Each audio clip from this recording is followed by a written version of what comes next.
One silent morning, the morning had just begun, but the church steps were already soaked in dew. The old wooden door creaked as Father Thomas stepped out to take a breath of the chilly air. That was when he saw a tall bundle of white cloth, barely moving. His heart skipped. A baby, no note. No name, just a threadbare blanket and a single button sewn into it, a tiny wooden heart. The child cried weakly, as though he'd been crying all night and no longer expected to be heard. Father Thomas scooped him up, his hands trembling, whispering, "You're safe now, little one." The baby would be named Elijah. And though he grew up surrounded by the care of nuns and kind volunteers, a single question always lingered in his mind: why did she leave me? Years passed. Elijah became a trauma nurse, saving lives while never quite feeling whole himself. He wore the button from that blanket on a chain around his neck, a symbol of the mother he never knew. He never searched for her. Maybe he was too angry. Maybe he was too afraid of what he might find. Then, one rainy Tuesday evening, during a long hospital shift, a woman was rushed into his ER, frail, pale, malnourished, homeless. Her ID read Teresa M. She had no family, no one to call. Elijah didn't know yet. He didn't see the necklace around her neck, almost hidden under her torn blouse, a matching wooden heart button. But when he would, everything he believed about himself and about her would shatter on, be rebuilt. This is not a story about perfection. It's a story about brokenness, forgiveness, the impossible journey back to love. Asterisk Elijah had always carried a piece of his past around his neck.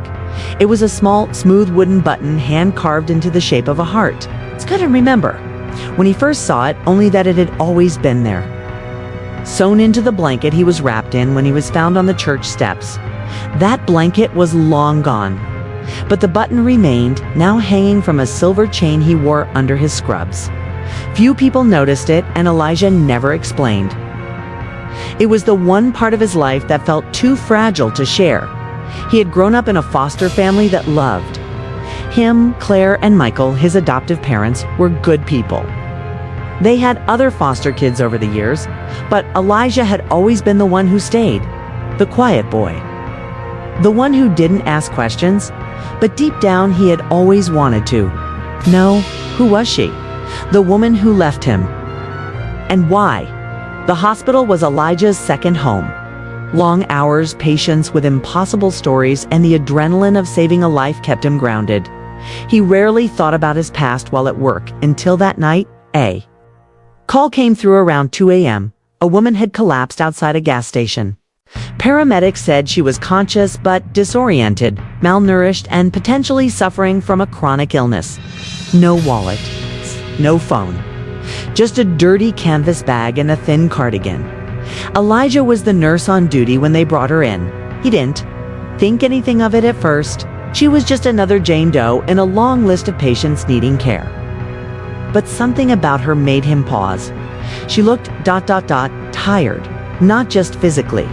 There was a weight in her eyes, a sorrow so deep it clung to her like dust as they changed her into a hospital gown. Elijah noticed the necklace.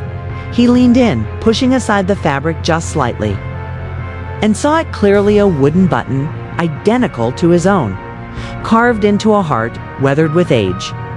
His breath caught in his throat. It couldn't be. But the next morning, when he held his own button beside hers, they matched perfectly, same shape, same grain, same handmade imperfection. He stared at her name on the chart. Teresa M. That was all it said. No emergency contact, no next of kin. Age 56, condition unstable. For the first time in years, Elijah's hands trembled. Could it be her? He requested a DNA test through the hospital. It would take a few days. In the meantime, he sat by her bedside more than he needed to, adjusting her for, checking her pulse, watching for signs. She didn't speak much. Mostly mumbled things, memories, regrets, or names Elijah didn't recognize. But one night, she opened her eyes and looked straight at him. "I knew I'd see you again," she whispered. Elijah froze. "What did you say?" She smiled faintly, her lips cracked. Your eyes? Just like his. He didn't know whether to feel fury or hope. Questions rushed through his mind like a flood. Why? Did you leave me? He wanted to ask, where were you all these years? Why now? But he said nothing. He just stared, heart pounding. As the machines beeped steadily behind her, the DNA results would arrive soon, and with them, a truth he wasn't sure he was ready for. Asterisk, the DNA results came in 3 days later. Elijah didn't even need to open the envelope. He already knew. But still, holding the paper in his hands, reading the words biological match, probability 99.99%, sent a chill down his spine. Teresa M. was his mother. He stared at her through the window of her hospital room. She looked smaller now, almost disappearing beneath the thin white sheets. Her hair was streaked with gray, her face worn like paper folded too many times. Not the mother he had imagined. Not the woman from his childhood dreams. No warmth, no lullabies, just silence and 29 years of questions. He stepped inside, the envelope still clutched in his hand. "You're my mother," he said flatly. She turned her head slowly, her expression unreadable. "You already knew." Elijah nodded. "Why?" It was one word, but it held the weight of a lifetime. She didn't answer immediately. Instead, her eyes drifted to the ceiling as if the story was written there. "I was 17, she said, living in my car. Your father had disappeared. No job, no money, no family. The night I gave birth to you, it was freezing. I walked all night looking for help.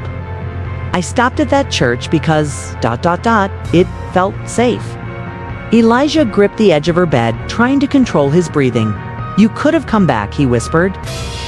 "You could have left a note, a name, something." She turned to him, eyes wet. "I did come back. Every week I watched you grow from behind the fence. I saw your birthday parties, your first bike, ... but I was too ashamed. And every year that passed, it felt harder to step forward. I told myself you were better off without me." His heart ached, but the anger remained, sharp and raw. "You had 30 years. She swallowed hard. "I didn't know how to come back from that kind of mistake." They sat in silence. The machines around her beeped and hissed in rhythm with the tension between them. Then she reached into her bag and pulled out a stack of old letters, weathered, smudged, and unopened. "I wrote to you," she said, "hundreds of times. I never had an address to send them to. But I wrote them anyway. For me, for you." Elijah took the letters, flipping through pages of ink-stained apologies. Stories of her life and fragments of a woman he had never known. She was messy, lost, human. One letter caught his eye. It was dated only a month ago. "Dear Elijah, if I could go back, I would have never walked away. I don't expect you to forgive me, but I hope one day you'll understand. I have nothing left but this button and the hope that maybe, just maybe, you'll find me before it's too late." He set the letter down, suddenly overwhelmed. "I don't know what to do with all of this," he admitted. "I've spent my whole life building walls around a mother I thought didn't want me. And now you're here. I didn't come to be forgiven," she said quietly. "I came because I didn't want to die without looking you in the eye and saying I'm sorry." Her voice cracked and tears slid down her cheeks. Elijah stood, gripping the letter in his hand. "I need time," she nodded. "I'll take whatever you can give." As he stepped out into the hallway, the weight on his chest didn't disappear, but it shifted. He had the truth now. It's not the truth he had imagined, not the one he wanted, but the real one. And somehow, that was enough to take the first step. For days, Elijah avoided her room. He buried himself in work-long shifts, double shifts, even volunteering for overnight calls. Anything to stay busy, to keep from thinking too much, from feeling too much. But the letters stayed with him. Had read each one, some twice. They were written in shaky handwriting with grammar that shifted, words crossed out and rewritten. But they were real, raw. One night, Elijah sat in the break room. lone with a cup of cold coffee and the last letter she had written, dated only a week before they brought her into the ER. I have cancer. Known for a year. I didn't. Want to fight anymore? Not alone? This is the end. I hope you know I never stopped loving you. I just didn't know how to love you right. It wasn't an excuse. He knew that, but it was something. He finally walked back into her room just before midnight. She was awake, her eyes trained on the flickering hospital TV, though she didn't seem to be watching it. When she saw him, she didn't smile. She didn't speak. She just blinked and waited. I read them, he said. A small nod. All of them. He nodded back. They sat in silence again. It was becoming familiar. This quiet space between them. Not exactly peace, but not conflict either. A shared hesitation. I was angry for a long time, Elijah finally said. And I think I still am. But I also think maybe I've spent more energy hating the idea of you than understanding the reality. Teresa's lip trembled, but she didn't cry. I deserved that hate. I let fear run my life. Elijah took a deep breath. Fear is powerful. I know that. I've lived most of my life afraid of being unwanted, afraid of being left again. Her eyes welled with tears. He stepped closer, pulled the chair beside her bed, and sat down. But I also know what it's like to look into someone's eyes and see that they're human, that they've been broken too. A long pause followed. I want to try, he said softly. I don't know what it means yet. I don't know what we can build with the time we have left. But I don't want you to die thinking you're still alone. Her hand reached for his, frail and cold, and he didn't pull away. Over the following weeks, something strange began to happen. Teresa started to talk not just about her past, but about the small things. The way she used to sing when no one was around. How she once dreamed of being a teacher. How she used to watch Elijah from the shadows of playground fences, never daring to step closer. He, in turn, began telling her things he'd never told anyone. About the first time he stitched a wound. About his fear of being ordinary. About the button he wore around his neck like a relic, a question mark with no answer until now. One evening, he brought her a little radio and played old music she said she used to love. She tapped her fingers to the beat of Otis Redding and smiled, really smiled, for the first time since they'd met. And then she told him the truth about the button. It was my mother's, she whispered. Gave it to me before she died. I didn't have anything else to give you when I left you. So I sewed it into your blanket. I thought maybe one day you'd recognize it. Elijah ran his fingers over the wooden curve of the heart. All these years, it had been more than just a tokenette, was a message.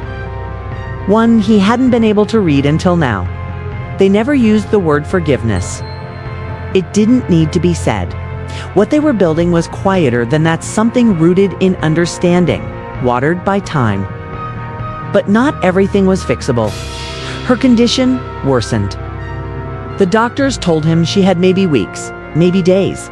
Her organs were shutting down. Elijah requested hospice care in a private room and moved her to the hospital's quietest floor.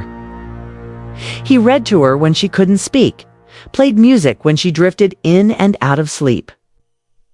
He sat with her every night, sometimes saying nothing at all, just holding her hand. On her final morning, just as the first light crept through the blinds, she whispered, I got to know you. And then she closed her eyes. Asterisk, the days after her passing felt heavy, like a thick fog that wouldn't lift. Elijah continued working at the hospital, but everything felt different. Now quieter, slower, more tender. Every patient reminded him of her. Every hallway echoed with the memory of her fragile voice saying, I got to know you. He arranged her cremation quietly, modestly. No family stepped forward. No friends appeared. Just Elijah and a box of letters sitting on a wooden bench outside the hospital chapel. Waiting for the ashes. Father Thomas, now retired and aged, came to see him. He still remembered the morning he found Elijah on the church steps, like it was yesterday. I heard, the priest said gently, placing a hand on Elijah's shoulder. I'm sorry, Elijah nodded. She was complicated. But she tried. At the end, she really tried. Father Thomas smiled softly. That's often the most any of us can do. After the funeral, Elijah took a weekend off work, his first. And Yurzan drove to the place he'd only ever seen in photographs, the church where he'd been found. He sat on the very step where she had left him, for a long time, stared at the door, listening to the wind rustle the nearby trees. A small group of children ran by, laughing, reminding him that life goes on in ways we don't always get to control or understand. He opened the box of her letters and laid one gently on the step. To the woman I never got to meet, thank you for doing what you could, even if it wasn't what I wanted. I understand now. I forgive you. Your son, Elijah. He didn't cry. Not because he wasn't sad, but because he had cried enough. The tears had done their work. What remained was something quieter: acceptance. When he returned to work, he felt different. Not just older or wiser, but softer, more willing to listen. More willing to believe that people were more than the worst thing they'd done. He began mentoring younger nurses, started a support group for children who had been abandoned or adopted, even created a small scholarship fund under her name, Teresa M., so that no child with potential would be left behind because they were born into pain. One afternoon, a new nurse asked about the wooden heart necklace he always wore. He looked at it for a moment, then smiled. It was a gift, he said, from someone who didn't know how to stay, but taught me how to let go. Years passed. Elijah never married. Not because he couldn't love, but because he had learned that love wasn't always what we imagined. Sometimes it didn't arrive neatly packaged or at the right time. Sometimes love came with splinters, with silence, with broken beginnings. But it still mattered. He kept the letters tucked safely in a worn leather box beneath his bed. Every so often, he'd take them out, not to mourn, but to remember, for feel, to honor the journey that had brought him full circle. The scholarship in her name grew. Dozens of kids went to college. Some became nurses, teachers, even writers. Many of them had stories that mirrored his own abandonment, pain, longing. He never told them why the fund existed. He let them write their own chapters. One crisp autumn afternoon, he sat beneath a maple tree outside the hospital, watching the golden leaves drift down like memories. A young woman approached him, one of the scholarship recipients. She handed him a small thank you card and sat beside him. My mom left me too, she said softly. For years, I hated her. But your help, it made me think maybe I didn't have to carry that forever. Elijah looked at her, his eyes filled with something deeper than empathy. We all carry pieces of people who hurt us, but we also get to decide what we build with those pieces. She nodded, tears in her eyes as she walked away. Elijah touched the wooden heart around his neck. It had darkened with age, but it still held the warmth of memory. Teresa hadn't stayed long in his life. She hadn't raised him. She hadn't even watched him grow up. But she had come back, and in those final weeks, they had spoken truths that most people carried to the grave. That was love, not the perfect kind, but the kind that heals quietly. One night, as he stood looking out over the city skyline, he whispered to the wind, "You gave me life, even if you couldn't be in it. And in the end, you gave me something more understanding." The wind carried the words somewhere far, and with it, the last of the weight he didn't know he was still carrying. Asterisk if this story touched your heart, you're not alone. We all carry pieces of our past, some heavy, some confusing, some left unanswered. Maybe you, like Elijah, have felt abandoned or unloved. Maybe you've carried questions that no one ever answered. Or maybe you've made choices you wish you could undo. But this story isn't just about pain.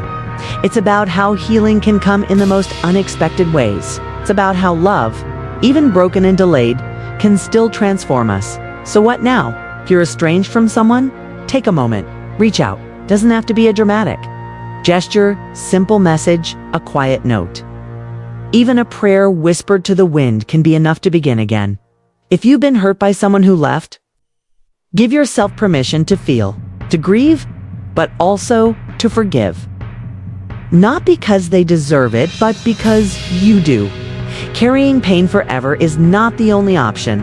And if you're like Teresa, afraid to face someone you left behind, remember, it's never too late to return, even if only to say, I'm sorry. We share these stories not just to reflect, but to connect, to remind you that behind every scar is a human heart still beating, still hoping, still capable of love. If this story resonated with you, consider sharing it.